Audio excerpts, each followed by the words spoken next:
everyone, welcome back to another video. Today we're going to talk about dating with a disability. I am Jenna and I have Crohn's disease, and I'm going to just be talking about my experiences of dating with an invisible disability. So a long-term condition that affects my physical health and my mental health.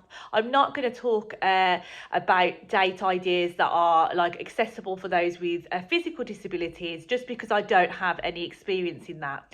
So if you have a condition like me that, can flare up at any moment, that can cause you to be really low in energy, that can affect your mental health, that can sometimes feel as if it's a full-time job managing it, then I think this might be really useful to give you some ideas about dating.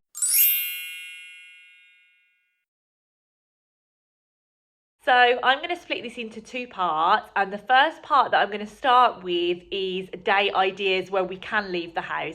Obviously we're not doing that at the moment because of this pandemic, but this is just some ideas that in the past when we could leave the house I like to do.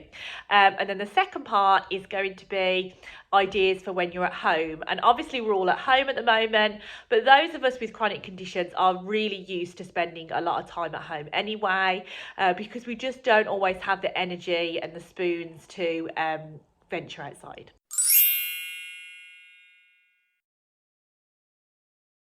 So let's start with my favourite date ideas for outside first of all. And one of my favourite things to do is to just get into nature when the weather is a little bit warmer.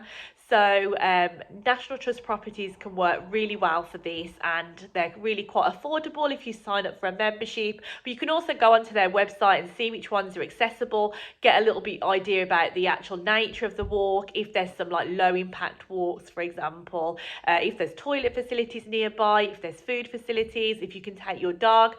So they can be really good for kind of planning ahead, and you can ring up, and I found them really useful in the past as well.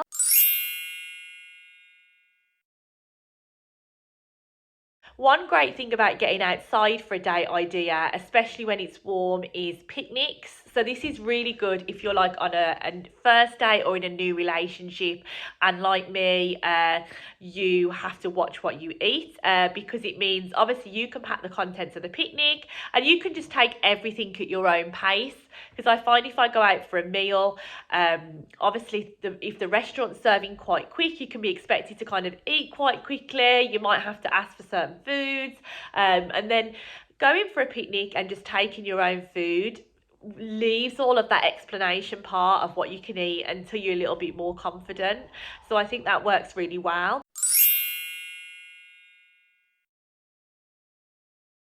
But I also have a dog who you might be able to see in the background there.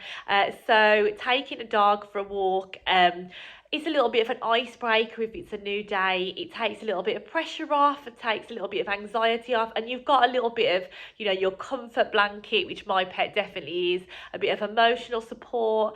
And I think, it just takes the pressure off. So I find that really helpful to have my dog and, to go for a dog walk, for an example.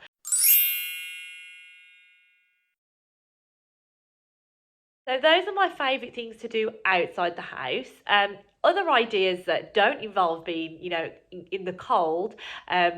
Restaurants aren't great for me as a first date idea, but I find the cinema a really good idea because, again, you're not having to. It's really a low energy activity because you're just sitting down. You can request different seats if the regular ones aren't comfortable. You can like upgrade. You can. Toilet facilities are really nearby as well, so you don't need to worry about that, and it's just quite relaxed and kind of low energy, so I think that's also a really good idea as a first date.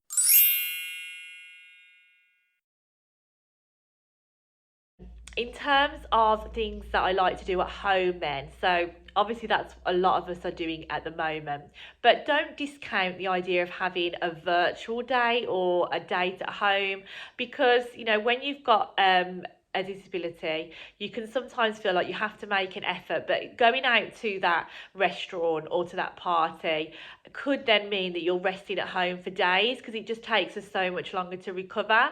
So I think being open about that with your partner, you might find ways that you can have really cool, really relaxed, really loving dates at home, and it just means that you're not spending the next few days regretting that you've overdone it.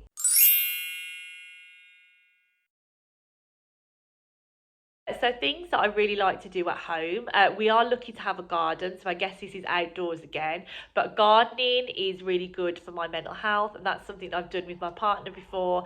Um, Gardening together is just another shared activity that we really enjoy.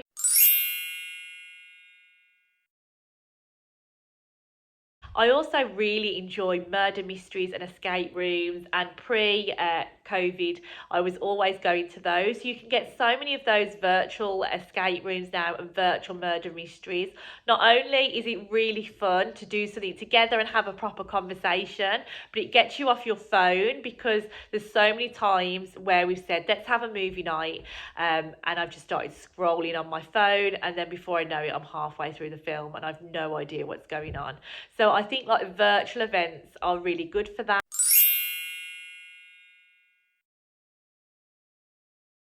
If you are someone that likes to go stand up comedy or the theatre, there are so many online resources now. You can watch Broadway musicals online. You can watch stand up comedy or theatre, even performed live in a theatre but being streamed.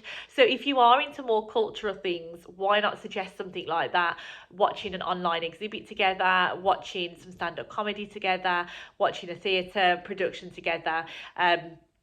You can even serve special meals to go with the film or the theatre, however you like to do it, just to make it a little bit more special. And if you want to get dressed up, then why not get dressed up?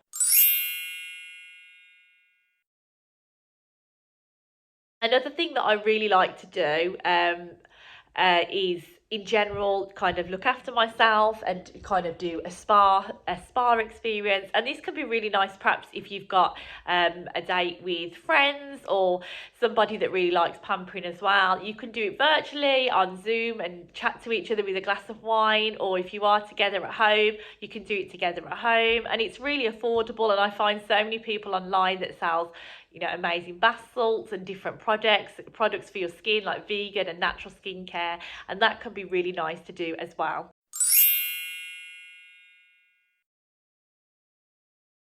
There are all sorts of games that you can get specifically for couples, that I've found online, like getting to know each other games, like games to like Mr. and Mrs. to learn more about the other person. So if you are in more of an established relationship, that can be really fun to do.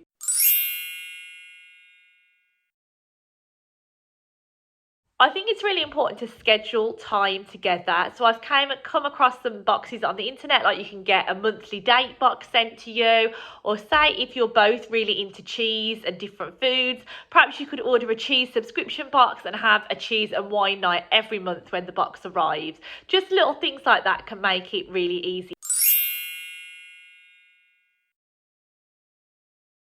My final tip would be kind of don't put pressure on yourself.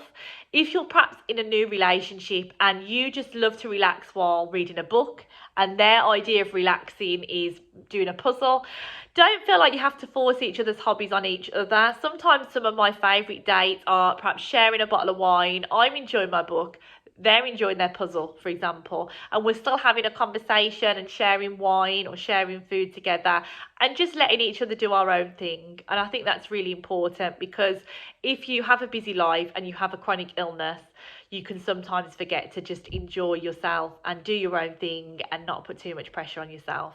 I hope those date nights have been useful. Let me know if you try any of them and how you get on, and we'll talk again next time.